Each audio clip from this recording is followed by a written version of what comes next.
नमस्कार, India voice देख रहे हैं आप और मैं हूं आपके साथ शिवम दुबे। इंडिया वॉइस के खास कार्यक्रम देवभूमि समाचार में आप सबका स्वागत है।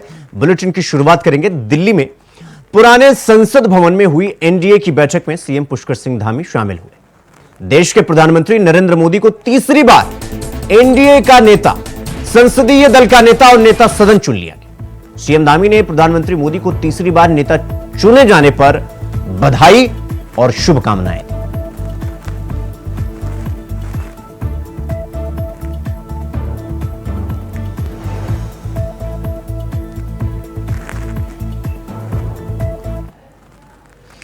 खबर देहरादून से है, जहां मुख्य सचिव राधा रतूड़ी ने जिलाधिकारियों को नगर निकायों में अवस्थित मलिन बस्तियों के चिन्हीकरण के बाद सूचीबद्ध रिपोर्ट एक सप्ताह में शासन को भेजने के निर्देश दिए। अधिकारियों को मलिन बस्तियों के सुधार, पुनरुद्धार यानी पुनर्निर्माण और पुनर्वासन हेतु अत्यंत संवेदनशीलता और मानवीयता के साथ कार्य करने की नसीहत दी है और मलिन बस्तियों हेतु यानी मलिन बस्तियों के लिए कॉर्पस फंड के निर्माण के भी निर्देश दिए।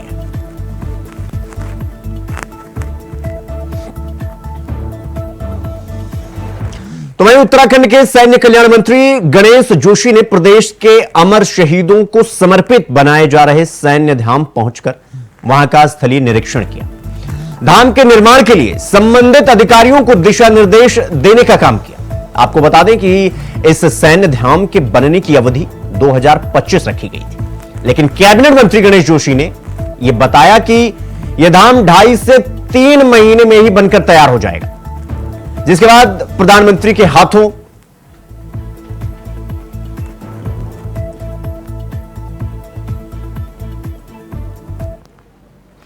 तो प्रधानमंत्री नरेंद्र मोदी राष्ट्रपति भवन से लाइव आ रहे हैं। क्या कुछ कह रहे हैं प्रधानमंत्री, सुनवाते हैं आपको।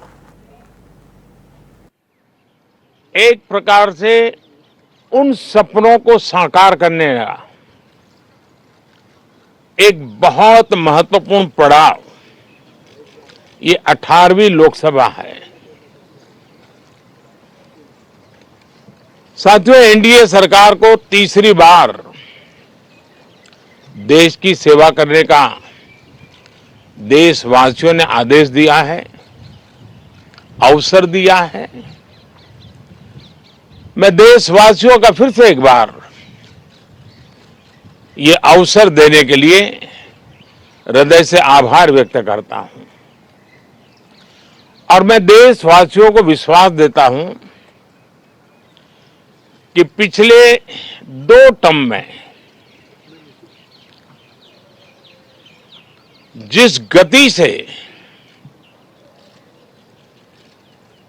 देश आगे बढ़ा है, समाज के हर क्षेत्र में परिवर्तन साफ साफ नजर आ रहा है। 25 करोड़ लोगों का गरीबी से बाहर आना, ये अपने आप में हर भारतीय के लिए बड़ा गर्व का विषय है और मैं देशवासियों को विश्वास दिलाता हूं कि 18वीं लोकसभा में भी, हमारे 5 साल के कार्यकाल में भी हम उसी गति के साथ, उतने ही समर्पण भाव से देश की आशा आकांक्षाओं को पूर्ण करने में कोई कमी नहीं रखेंगे। आज सुबह एनडीए की मीटिंग हुई थी। एनडीए के सभी साथियों ने मुझे फिर से एक बार इस दायित्व के लिए पसंद किया है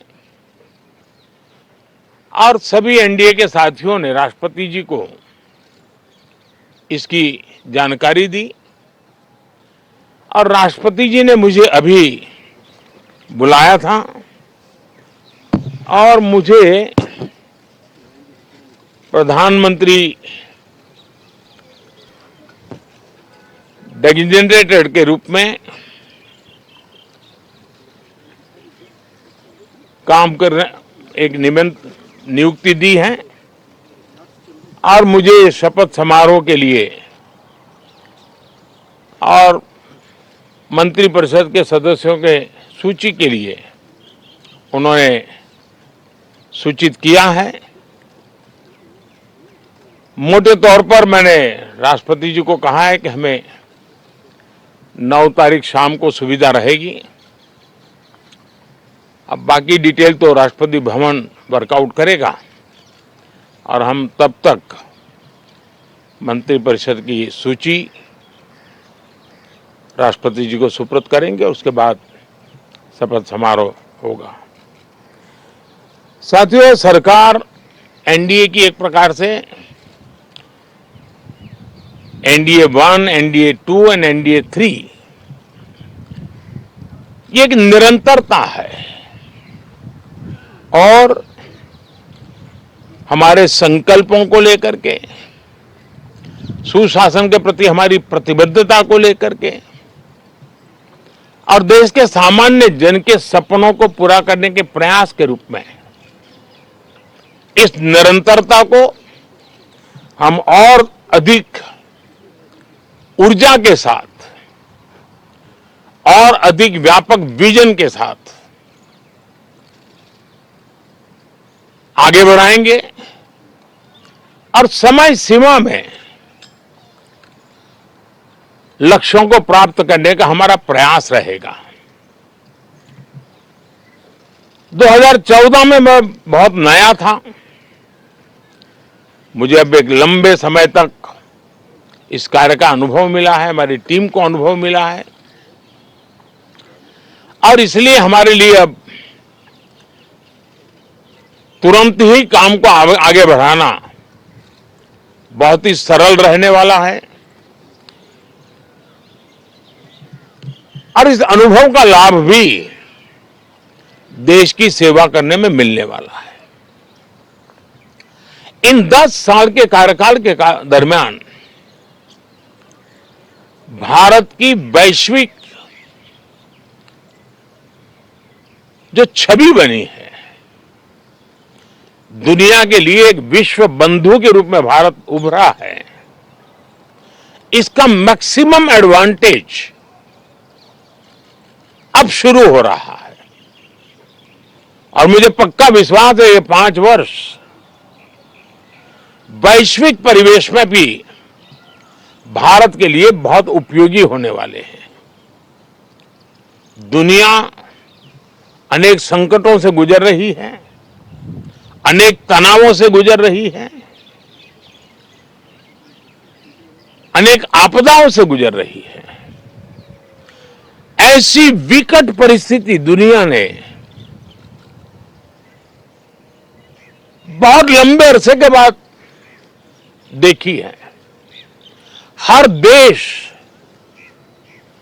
इन सारी समस्याओं के बीच अपने आप को बचाए रखना, बढ़ाते रहना, चुनौतियों का डगर डगर पे सामना कर रहा है। हम भारत वाले लोग, हम भारतवासी खुद नसीब हैं कि इतने बड़े संकटों के बावजूद भी हम आज विश्व की सबसे तेज गति से बढ़ने वाली इकोनॉमी के रूप में जाने गए हैं। ग्रोथ के विषय में भी दुनिया में हमारी वाहवाही हो रही है। अब एक स्टेबल गवर्नमेंट मिलने के कारण और परिचित व्यवस्था और नेतृत्व मिलने के कारण दुनिया का भारत के प्रति रुझान, भारत के प्रति उनका आना बहुत तेज गति से होने वाला है और मुझे विश्वास है कि देश के सभी राज्यों को इसका लाभ मिलेगा। देश की युवा पीढ़ी को सबसे ज्यादा लाभ मिलेगा।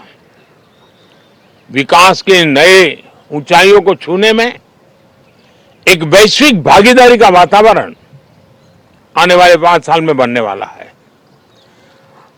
तो इसी संकल्पों और आदर्शों के साथ हम आगे बढ़ेंगे।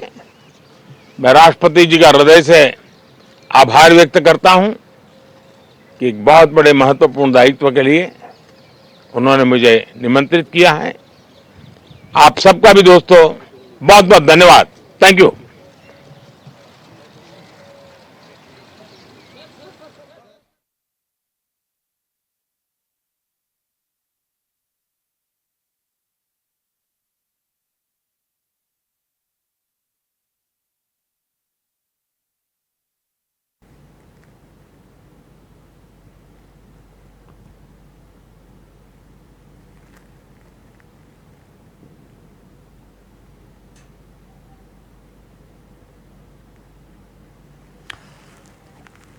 तो प्रधानमंत्री नरेंद्र मोदी का राष्ट्रपति भवन से ये संबोधन आप सुन रहे थे।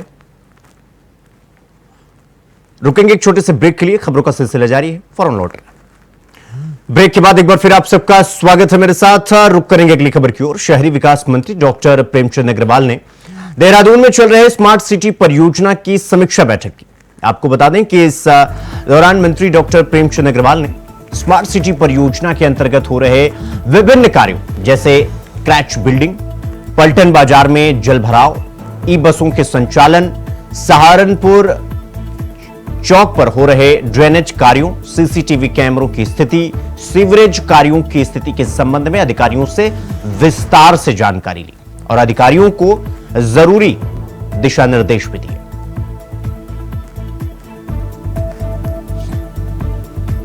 स्मार्ट सिटी का काम जो पिछले कई समय से हमारे यहाँ चल रहा था और मुझे खुशी है इस बात की हम जून 2024 जो निर्धारित समय हमारा है उस समय तक हम इसे पूरा करेंगे। अभी जो काम हमारे चल रहे हैं जैसे सीवरेज का कुछ काम चल रहा है, कहीं पीडब्ल्यूडी के थोड़े बहुत काम चल रहे हैं, ऐसे ही हमारे यहाँ जो सिंचाई के द्वारा जो काम हमारे यहाँ ड्रेनेज के थे वो चल रहे हैं और अभी तक मैंने इनसे कहा 20 जून तक इसे कंप्लीट करना है ताकि 20 जून के बाद मानसून यदि आएगा तो काम फिर और बढ़ेगा, मतलब लिंगर ऑन होगा। तो मैं मान के चल रहा हूँ वैसे लगभग काम काफ़ी हमारे पूरे हो चुके हैं और ज़्यादातर लोग भी इसके लिए हमें अप्रिसिएशन दे रहे हैं। तो एक हमारे यहाँ जो ग्रीन बिल्डिंग का काम है उसको मैं कह सकता हूँ कि वो हमारा काम अभी थोड़ा समय लगा। उसके लिए हमने नवंबर 2025 निर्धारित किए को छोड़ के हम सारे काम जून 24 तक पूरे। तो वहीं शहरी विकास मंत्री प्रेमचंद अग्रवाल ने मोदी को तीसरी बार एनडीए का नेता चुने जाने पर बधाई देते हुए कहा कि मोदी जी ऐसे पहले नेता हैं जो 1962 के बाद यानी 1962 के बाद तीसरी बार देश के प्रधानमंत्री बनने जा रहे हैं। उत्तराखंड से भी लगातार तीसरी बार सभी पांचों की पांचों सीट पर बीजेपी ने जीत दर्ज की है। तो ऐसे में उन्हें उम्मीद है कि पहले की तरह इस बार भी केंद्रीय मंत्रिमंडल में 1 या 2 सांसदों को मंत्री बनाकर उत्तराखंड का प्रतिनिधित्व करने का मौका जरूर मिलेगा। माननीय मोदी जी को एनडीए का नेता चुना जा रहा है, उनके लिए बधाई है उनको। और 1962 के बाद पहली बार मोदी जी एक ऐसे नेता हैं जो तीसरी बार लगातार देश के प्रधानमंत्री बनने जा रहे हैं। ये अपने आप में बड़ी बात और हम सबके लिए बहुत गौरव की बात है। हमारे उत्तराखंड से तीसरी बार हम लगातार 500 सीटें यानी 5 ही सीटें 500 सीटें हमने भारतीय जनता पार्टी की झोली में यानी मोदी जी के लिए समर्पित की है। तो हमें उम्मीद है कि हमारे यहाँ से चूंकि हर बार ही उत्तराखंड से कोई ना कोई प्रतिनिधित्व जो है केंद्रीय मंत्रिमंडल में रहा है, उम्मीद तो हम यहाँ से भी कर रहे हैं। लेकिन आने वाले समय में जिस प्रकार से विषय स्पष्ट होगा तो हम तो चाहेंगे कि हमारे यहाँ से किसी एक या हम तो कहें 2 मंत्रियों को मिलना चाहिए, नहीं तो कम से कम एक व्यक्ति को तो मंत्री पद मिलना चाहिए। खबरों में आगे बढ़ेंगे। आपको बता दें कि लोकसभा चुनाव परिणाम घोषित होने के कई दिन बाद भी कांग्रेस अपनी वापसी की खुशी मनाती दिख रही है, क्योंकि यदि कांग्रेस के पुराने आंकड़े को देखा जाए तो 2014 और 2019 में जो कांग्रेस को वोट पड़े थे, 2024 में उन दोनों साल के वोटों को जोड़ने पर उससे ज्यादा वोट कांग्रेस को मिले। इसलिए कांग्रेस इसको अपनी वापसी कहते हुए खुशी मना रही है, अपनी जीत बता रही है। कांग्रेस देश के जनाधार का आभार व्यक्त करते हुए थकी नहीं रही। साथ ही उत्तराखंड कांग्रेस के प्रदेश प्रवक्ता मोहन काला ने यह कहा कि देश ने जिस प्रकार से कांग्रेस को मतदान किया है वो ये दर्शाता है कि लोग अब भारतीय जनता पार्टी की सरकार से मुंह मोड़ रहे हैं। लाठियां पूरे देश में इंडिया गठबंधन के प्रति जो माहौल बना जो इसने जो प्यार जनता ने पूरे देश में दिया, पर कहीं ना कहीं उत्तराखंड में निराशाजनक जो है परिणाम रहे। पर उसके बावजूद भी अगर हम देखें, अगर मैं पांचों लोकसभा के विषय पर अगर आपसे बात करूं, तो अगर आप देखेंगे पिछली बार 2019 के मार्जिन में और 2024 के मार्जिन में जमीन आसमान का अंतर जो है जनता ने लाने का काम किया है। हाँ, बहुत ही चिंता का विषय है और कहीं ना कहीं राजनीति को उस तरफ इशारा भी कर रही है। और चिंता का विषय इसलिए है कि जिस प्रदेश में अंकिता भंडारी, हेमा, पिंकी, किरण नेगी, उत्तरकाशी की 4 अनुसूचित जाति बेटियों के जो है मामले थे, जिस प्रदेश में UK SSC, UK triple SSC जैसे गंभीर मामले थे, जिस प्रदेश में बेरोजगारों पर लाठियां बांधी गई थी, खून बहाया गया था युवाओं का, जिस प्रदेश में भारतीय जनता पार्टी के संरक्षण में जो है पेपर लीक के मामले सामने आ रहे थे, और उसके बावजूद भी जनता ने कहीं ना कहीं भारतीय जनता पार्टी को, और सबसे बड़ी बात, आस्था का केंद्र बिंदु केदारनाथ जैसा पवित्र स्थल जहां से 230 किलो सोना चोरी हो जाता है भारतीय जनता पार्टी के संरक्षण में, और उसके बावजूद भी कहीं ना कहीं जिस तरीके से भारतीय जनता पार्टी के पक्ष में जो है मतदान जो फैसला आया है, ये वाकई में एक चिंता का विषय पूरे देश में, इंडिया का। वहीं उत्तराखंड कांग्रेस के सभी वरिष्ठ नेताओं को दिल्ली बुलाने का काम पार्टी हाईकमान की तरफ से किया गया है, क्योंकि कल दिल्ली में कांग्रेस की एक बड़ी और अहम बैठक होगी, जिसमें चुनाव परिणामों को लेकर समीक्षा की जाएगी। इस बैठक में कांग्रेस के प्रदेश अध्यक्ष करण माहरा प्रदेश संगठन की रिपोर्ट को भी पार्टी संगठन के सामने रखने का काम करेंगे और यह बताएंगे कि प्रदेश संगठन किस प्रकार से काम कर रहा है। और इस पूरी खबर पर ज्यादा जानकारी दे रहे हैं, विस्तार पूर्वक जानकारी दे रहे हैं हमारे सहयोगी अभय कैंतुर। सुनिए। लोकसभा चुनाव के बाद अब कांग्रेस ने भी मंथन करना शुरू कर दिया है। चुनाव के जो परिणाम सामने आए, उन परिणामों के बाद ये मंथन होना जरूरी था।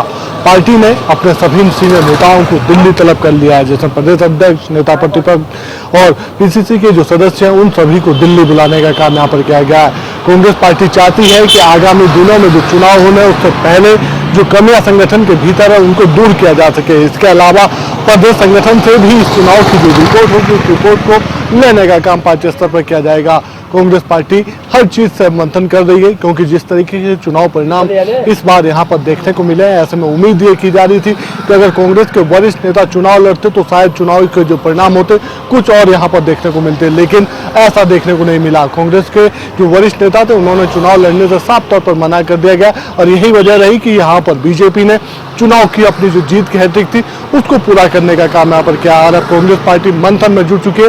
दिल्ली दरबार में पहले समीक्षाएं होंगी और उसके बाद प्रदेश स्तर पर भी समीक्षाओं का दौर चलेगा। कैमरामैन अतुल के साथ अभय कैंतुरा, इंडिया वाइज, देहरादून। तो वहीं लोकसभा चुनाव 2024 में जहां एक और कांग्रेस और उसके सहयोगी दलों ने 200 सीट से ज्यादा का आंकड़ा पार कर लिया है, तो दूसरी तरफ देवभूमि उत्तराखंड में कांग्रेस लगातार तीसरी बार उत्तराखंड की सभी पांचों की पांचों सीट हार गई। इसको लेकर उत्तराखंड के कांग्रेस नेताओं और कार्यकर्ताओं में मायूसी देखने को मिली। तीसरी बार उत्तराखंड की पांचों सीटों को जीतने का कारनामा करने के बाद बीजेपी नेताओं के चेहरे खिलखिला उठे, जिसको लेकर बीजेपी के नेता उत्तराखंड कांग्रेस पर नेतृत्व बदलने का कटाक्ष करते हुए नजर आ रहे हैं। नहीं, देखिए, प्रदेश अध्यक्ष अकेले कैसे जिम्मेदारी ले लें? हम सबको लेनी चाहिए। सारे सम्मानित जितने विधायक हैं, पूर्व विधायक हैं, सम्मानित विधायक प्रत्याशी हैं, इन लोग को लेनी चाहिए सबसे पहले। अब हल्द्वानी अगर 512 वोटों से हारे हैं, तो प्रदेश अध्यक्ष जी थोड़ा सी जिम्मेदारी लेंगे। मैं ले रहा हूँ इसकी जिम्मेदारी। ये मेरी जिम्मेदारी थी कि मैं इस विधानसभा को जिताता, और मेरा प्रयास भी था और मेरा अनुमान था कि हम 2000 वोट से जीत रहे हैं। लेकिन वही ये बहुत निकटतम देखिए मामला था और पिछली बारी से बेहतर प्रदर्शन है, इसलिए मैं तो अपने कार्यकर्ताओं को बहुत बधाई देता हूं कि उन्होंने इतनी मेहनत करी। कार्यकर्ताओं ने, संगठन ने, सबने बेहतर कार्य करा है। इस पर टिप्पणी देना पब्लिक फोरम पे बिल्कुल ठीक नहीं है। हाँ, कांग्रेस का जो फोरम है, मेरी सबसे गुजारिश भी है कि इस पे कोई बयानबाजी ना हो, गलती एक किसी की नहीं है। जो भी बात है, समीक्षा जब होगी, समीक्षा में बातें रखी जाएगी। उत्तराखंड में नगर निकाय के चुनाव को लेकर लगातार डाउट बना हुआ है, यानी संदेह बना हुआ है। पिछले कई महीनों से राज्य में निकायों के चुनाव पर कसरत चल रही है, लेकिन सरकार अब तक इसके लिए फाइनल स्टेज तक औपचारिकताओं को नहीं पहुंचा पाई। इसका नतीजा यह रहा कि लगातार नगर निकाय के चुनाव पर संदेह बना हुआ है और सरकार अब तक इस पर चुनाव कराने की कोई तारीख तय नहीं कर पाई है। बड़ी बात तो यह है कि यह मामला हाईकोर्ट तक भी पहुंच चुका है, लेकिन बावजूद इसके प्रशासकों को कार्यकाल 3 महीने के लिए फिर बढ़ा दिया गया है। प्रशासकों का कार्यकाल बढ़ाने को लेकर कांग्रेस लगातार सरकार पर निशाना साध रही है, सरकार को चौतरफा घेर रही है।